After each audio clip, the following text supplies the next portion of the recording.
Hi guys, I'd like to welcome you guys all back to my channel, and today I'm here to talk about atomic habits.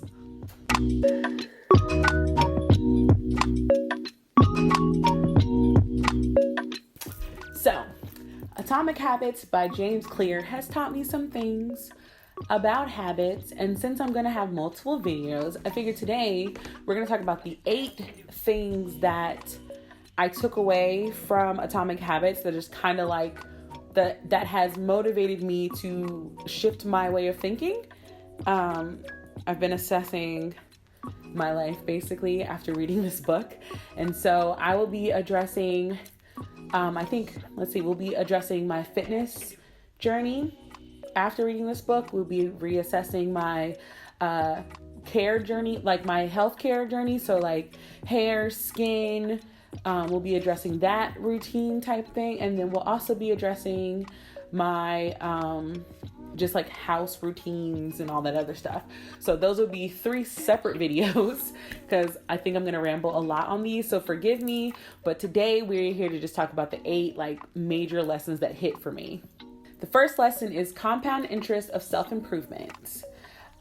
So basically this is the idea that like, even if this book completely debunked the idea for me where it was like commit to 21 days and that's how you form a habit. It completely debunked that idea for me. And then when I thought about it, the 21-day habit thing doesn't really stick well for me anyway. So it's not like I was actually benefiting from that idea. But the idea is that like you do a little bit every day and that little bit compounds into the reward that you're looking for. And the more you try to, like for me, like I fell off my fitness journey since this quarantine. Like I was working out every day when it first started. And then like I kept telling myself, oh, you could just relax today. You could just relax today. And then one day turned into 2 weeks, and then 2 weeks turned into a month. So like I just started working out again the end of this week because I talked myself into not doing it. So with this compound interest idea, I've told myself that like I can't do my small rationalizations anymore where it's like, oh, well, just eat 1 Reese's today. Even though, you know, I ate a Reese's yesterday and the day before that and the day before that. Technically, I was already doing compound interest. I was just doing it in a negative way. So it's like, okay, the same way that I could do that in a negative way, I need to switch it and start doing it in a positive way, which again, we'll talk about later on. Lesson number 2, which should make sense, is you get what you repeat. And that's what I was saying before. I was repeating the habits of not working out and eating Reese's every day and not eating vegetables. You know, I was doing these things to myself because I wanted comfort, and I was seeking comfort in food, which is never a good thing. And that is a video we will discuss later because I have a mental health video later. But basically that's the idea that I'm like, okay, well, I actually was doing this. Like I was getting what I was repeating, and what I was repeating was not healthy. So I was building goals, but they were all negative, just all wrong. And I just laugh about it now because the sitting down time to reflect on it has really brought this into fruition and kind of just been calling me out this whole time. So it was an interesting read. Good habits makes time your ally. This is the number 3 lesson of the day. And I agree, because when I created my morning routine and created my afternoon routine, I saved a lot of time when it came to planning, or, you know, that moment where like you don't know what to do, so you pick up your phone and you end up scrolling for hours. I cut a lot of that out where it was like, okay, so in the morning I'm going to wake up, brush my teeth, wash my face, put on clothes, cook breakfast, put my dishes in the dishwasher, come back upstairs, log into work, plan out my day in my bullet journal a little bit, listen to an audiobook for at least an hour. And like, I knew that's what I was doing. So that was like the first hour and a half of my morning is already complete. And I've already accomplished so much in that hour and a half of being awake. So, I'm hoping that I can continue that idea because, it was really helpful, and it's actually really true. One of the hardest lessons to accept from this book is progress is not linear. So this whole time that I've been setting goals under the mentality of like, if you put in the work, then it will happen. So like, if I do A, then B will happen. When in reality, it's if you do A, you'll be doing great, probably hit a C slump, go up in a high D to make up for the slump, come back down, and you'll eventually get to B. And they call that idea like the valley of disappointment, where you expect results to happen faster than where they're happening, so you get depressed. And that's what I do a lot when it comes to fitness. Like, I can lose weight. Like I get to a point where I've lost like around 30 or 40 pounds, and I'm like looking at my body expecting it to look a certain way, and it just doesn't to me, and it becomes discouraging, and then I end up putting the weight back on, and like that's why I'm at the place that I'm at right now. Number 6 is goals are about the results you want to achieve, whereas systems are about the processes that lead you to those results. Now, this section was interesting because, this is where I kind of realized like the whole goal setting thing is something that I'm not going to do anymore. I'm going to set goal systems. And it's like, okay, so first of all, the idea of setting goals has a couple issues. So setting a goal brings you to like one moment of change. So it's like, for example, if you want to run the marathon, you train every day with the intention of running the marathon. When the marathon is over, you're done.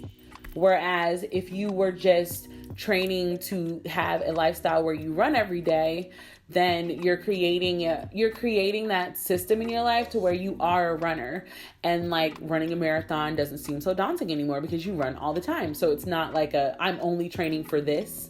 I'm only doing this to reach this. Whereas for me, it's like I was only eating healthy and only working out to lose weight. And that's just not the way I should be thinking about it. So, also with that same idea, it's really hit me hard, but setting goals like that restricts your happiness to where it's like, I'll be happy when I reach this goal instead of being happy at your smaller accomplishments and just being happy with life in general. So it's, again, a same example with like working out. Like, I'll feel better when I lose 50 pounds, but I've lost like 30. So why wasn't I happy then?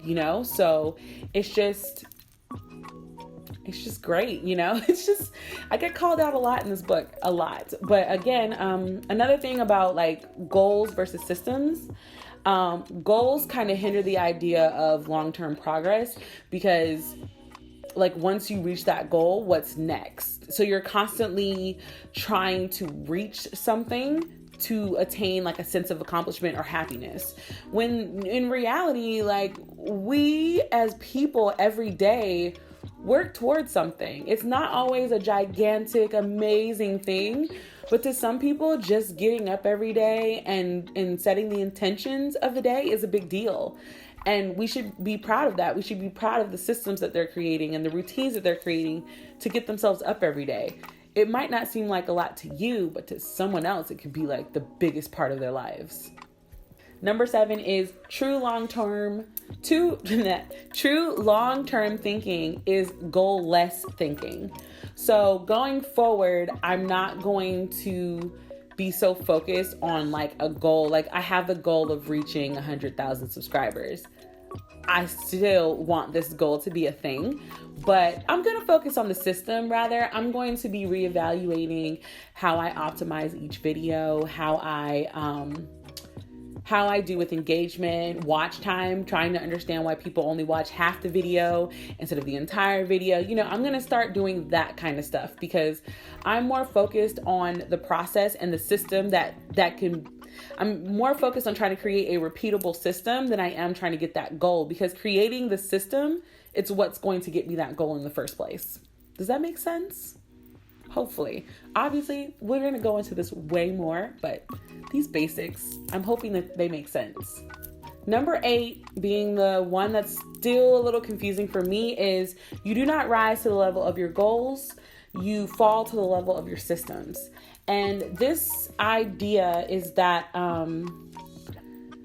you want to reach a goal, so you put in place like a routine. But if you don't keep up with the routine, it's not that you're failing to reach your goal. You're failing to keep up with your routine.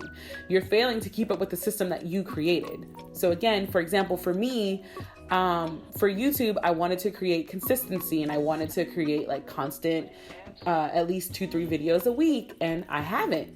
My systems failed. I stopped recording. Therefore, I stopped posting. So it's like, it's not that I failed the goal, because the goal is still there. There's no end date to the goal. I failed the system that I created. So I need to reevaluate the system and see, is this something that I can continue to do, or do I need to tweak it or something like that? And like, that's just the way that Atomic Habits has had me thinking. It's been great. I'm excited. Like, it gives me, so my sister just called. So like I was saying, I really have enjoyed Atomic Habits. I like what it's kind of taught me to do. I'm going to focus on the systems now. We're even going to start really analyzing my YouTube channel, because it's about that time. We're looking at optimization, engagement, watch time, why people aren't watching my full videos. That's what I'll be working on. So yeah, I feel like this was a short chat because I had everything laid out. But in terms of Atomic Habits, like I already told you guys what I'm going to be doing videos on. And if my whole system for YouTube actually works out, then I'll also be sharing that with you guys. But I guess my question for you guys is, what is a system that you've created that you didn't even realize was a system in your life? Leave that comment down below. And until the next time, guys, bye.